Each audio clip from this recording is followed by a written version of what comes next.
할렐루야. 5월 23일 목요일 말씀 묵상 시간입니다. 함께 보실 말씀은 사도행전 10장 17절에서 33절 말씀입니다. 베드로가 자기가 본 환상이 대체 무슨 뜻일까 하면서 속으로 어리둥절하고 있는데 마침 고넬료가 보는 사람들이 시몬의 집으로 찾아와 문 앞에 다가섰다. 그들은 큰 소리로 베드로라는 시몬이 여기 묵고 있는지를 묻고 있었다. 베드로가 그 환상을 곰곰이 생각하고 있는데 성령께서 말씀하셨다.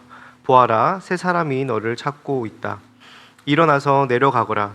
그들은 내가 보낸 사람들이니 의심하지 말고 함께 가거라. 그래서 베드로는 그들에게 내려가서 물었다. 보시오, 내가 당신들이 찾고 있는 사람이요. 무슨 일로 오셨소? 그들은 베드로에게 대답하였다.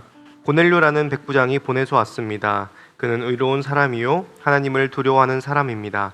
그는 온 유대 백성에게 존경을 받고 있습니다. 그는 사람을 보내어 당신을 집으로 모셔다가 말씀을 들으라는 지시를 거룩한 천사에게서 받았습니다. 베드로는 그들을 불러들여서 묻게 하였다. 이튿날 베드로는 일어나서 그들과 함께 떠났는데 요바에 있는 신도 몇 사람도 그와 함께 갔다. 그 다음날 베드로는 가이사랴에 들어갔다. 고넬료는 자기 친척들과 가까운 친구들을 불러놓고 그들을 기다리고 있다가 베드로가 들어오니 마중 나와서 그의 발 앞에 엎드려서 절을 하였다. 그러자 베드로는 일어나십시오. 나도 역시 사람입니다. 라고 말하면서 그를 일으켜 세웠다. 그리고 베드로는 고넬료와 말하면서 집 안으로 들어가서 많은 사람이 모여 있는 것을 보고 그들에게 말하였다. 유대 사람으로서 이방 사람과 사귀거나 가까이 하는 일이 불법이라는 것은 여러분도 아십니다. 그런데 하나님께서는 나에게 사람을 속되다거나 부정하다거나 하지 말라고 지시하셨습니다. 그래서 여러분이 나를 부르러 사람들을 보냈을 때에 반대하지 않고 왔습니다. 그런데 묻고 싶은 것이 있습니다. 무슨 일로 나를 오라고 하셨습니까? 고넬료가 대답하였다. 나흘 전 이맘때쯤에 내가 집에서 오후 3시에 드리는 기도를 하고 있었습니다. 그런데 갑자기 어떤 사람이 눈부신 옷을 입고 내 앞에 서서 말하기를 고넬료야, 하나님께서 내 기도를 들으시고 내 자선 행위를 기억하고 계신다. 요바로 사람을 보내어 베드로라고도 하는 시몬을 불러오너라. 그는 바닷가에 있는 무두장이 시몬의 집에 묵고 있다 하였습니다. 그래서 나는 곧 당신에게 사람을 보냈던 것입니다. 그런데 이렇게 와주시니 고맙습니다. 지금 우리는 주님께서 당신에게 지시하신 모든 말씀을 들으려고 다 같이 하나님 앞에 모여 있습니다.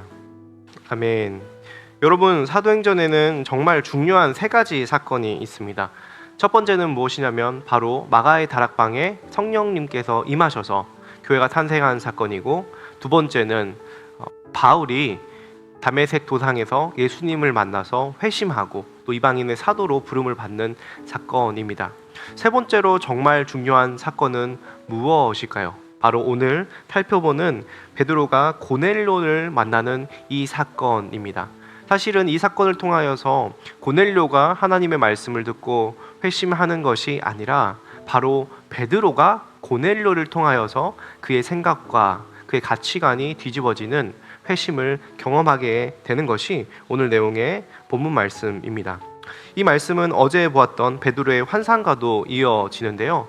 하나님께서 베드로에게 정한 것과 부정한 것이 섞여 있는 짐승을 다 잡아 먹으라고 하시는 그 환상을 3번이나 보여주셨습니다.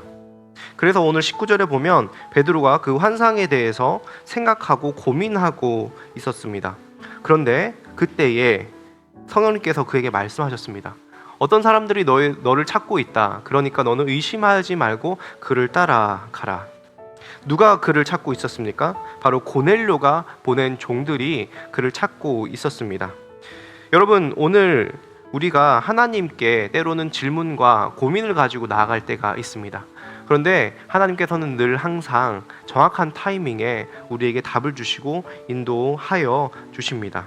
우리가 고민하고 묻고 있는 것을 하나님 앞에 가져가서 하나님의 타이밍에 하나님의 방법으로 우리에게 응답하실 것을 기대하면서 오늘 말씀처럼 주님의 인도하심을 받고 살아가는 우리 귀한 성도님들이 다 되길 주님의 이름으로 축복합니다.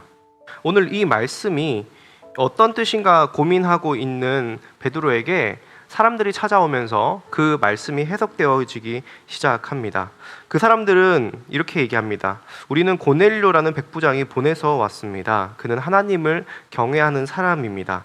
그 고넬료가 당신을 데려오라는 지시를 천사로부터 받고 당신을 데리러 왔습니다라고 얘기하는 사실을 듣고 베드로는 놀라운 행동을 합니다. 그것이 무엇이냐면 바로 10장 23절에 베드로는 그들을 불러들여서 묻게 했다라는 겁니다. 여러분, 이 말씀이 놀라운 이유는 무엇이냐면 오늘 이 장면에 아주 기적과 같은 이야기가 들어있기 때문입니다. 그것은 무엇이냐면 바로 한 곳에서, 한 장소에서 무두장이 시몬의 집, 다른 말로 하면 피장이 가죽 공예를 하는 그 사람이 예전에는 아주 천하게 여겨졌습니다. 가죽은 필히 시체를 만져야 하기 때문에 부정한 사람으로 여겨졌던 그 무두장이 시몬의 집에서 바로 정통 유대인인 베드로와 함께 또 로마인, 다른 말로 하면 이방인인 고넬료가 보낸 이방인 종들과 함께 지금 하루를 같이 보내며 같이 식사를 하고 같이 잠을 자는, 다른 말로 하면 유대인과 이방인이 그리고 정결한 사람과 율법적으로 부정하다고 생각했던 그 사람이 함께 모여서 교제하고 있는 장면입니다. 여러분, 이 사건은 베드로가 만약에 환상을 보지 않았다면 결코 일어나지 않았을 사건입니다. 10장 28절에 보면 나중에 베드로가 고넬료를 만나고 이렇게 얘기합니다. 유대 사람으로서 이방 사람과 사귀거나 가까이 하는 일이 불법이라는 것을 여러분도 아십니다. 그런데 하나님께서는 나에게 사람이 속되다거나 부정하다거나 하지 말라고 지시하셨습니다. 베드로는 율법을 지키는 유대인이었습니다. 예수님을 만나 그리스도인이 되었지만 여전히 그에게는 유대교적인 전통이 남아 있습니다. 그런데 오늘 환상을 통하여서 하나님의 뜻과 하나님의 마음을 분별하게 된 것입니다. 그것은 바로 자기의 고집과 편견, 또 종교적인 관습을 뛰어넘는 것이었습니다. 하나님은 베드로를 사용하시기 위하여서 환상을 보여주시고 오늘 고넬료를 만나게 하셨습니다. 그리고 그 이유는 바로 하나님이 땅끝까지 복음이 전파되길 원하셨기 때문에 유대인들이 가지고 있던 복음이 사마리아와 또 땅끝까지 전해질 수 있도록, 이방인들에게도 복음이 전해질 수 있도록 정통 유대인인 베드로를 준비하시고 그의 생각을 변화시키신 것입니다. 여러분, 그렇습니다. 복음은 지리적인 것을 넘어가고 문화적인 것을 초월하는 것이 바로 복음입니다. 복음 앞에서는 아무것도 문제가 될 수가 없습니다. 그래서 오늘 기억해야 될 것은 무엇입니까? 하나님의 복음에는 인간의 어떠한 조건도 복음의 돌파에 방해가 될 수 없다는 사실을 기억하며 복음이 우리의 문화와 지리적인 환경을 초월한다는 사실을 이 베드로를 통하여서 기억하고 우리의 생각과 관습과 편견을 뛰어넘는 함께하는 교회 성도님들 다 되길 주님의 이름으로 축복합니다. 한 가지만 더 살펴보자면 그렇게 성령님께서 일하시고 복음이 확장되는 일 가운데 하나님께서는 어떤 사람을 쓰십니까? 오늘 보니 베드로와 고넬료의 공통점이 있습니다. 그것은 무엇이냐면 바로 하나님의 말씀에 순종했다는 것입니다. 여기 보면 베드로는 마치 아브라함처럼 갈 바를 알지 못하고 그들을 따라갑니다. 10장 21절과 29절에 이렇게 얘기를 합니다. 무슨 일로 오셨소? 무슨 일로 나를 오라고 하셨습니까? 그는 성령님께서 가라 하시는 그 말씀에 순종하여서 무슨 일을 해야 될지 모르고 갔습니다.